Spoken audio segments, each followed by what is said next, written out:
এই যে দেখতে আছেন মেয়াদ শেষ, তবু মেয়র পদে মিস্টার শাহাদাত।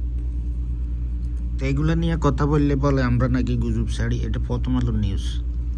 তো এগুলো নিয়ে কথা বললে না এই বলে কি আমরা গুজব ছাড়ি।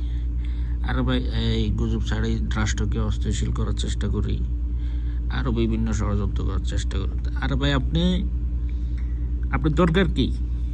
আপনার ম্যাচ শেষ, আপনি সরে যাবেন, ম্যাচ শেষ, ওখানে নির্বাচন দিবেন নতুন করে। এটাই তো নিয়ম, এটাই তো আইন, এটাই তো সংবিধান। কিন্তু আপনি যখন নির্বাচন দিবেন না কিংবা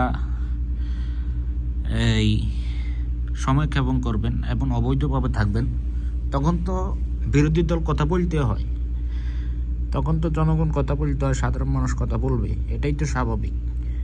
নাকি আপনি আপনারটা ঠিক মনে করেন আর মানুষকে বেঠিক মনে করেন? তাহলে রাষ্ট্রের আইন দরকার কি? আপনি একাই ক্ষমতায় থাকেন, সবগুলো করেন, একতন্ত্রই করেন, রাজতন্ত্র করেন, সমস্যা কি?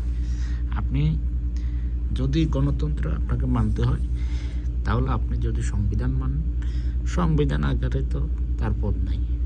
সংবিধান না, পৃথিবীর যে কোনো রাষ্ট্রে যে কোনো আইনেই বলেন তার মেয়াদ শেষ, তার দায়িত্ব শেষ হয়ে যাবে এবং পরবর্তীতে যে প্রক্রিয়া, সেই প্রক্রিয়া আবার নতুন করে ভোট হবে, নির্বাচন হবে, সেখানে জনগণ যাকে মনে করে তাকেই ভোট দিবে। এটাই তো হওয়ার কথা।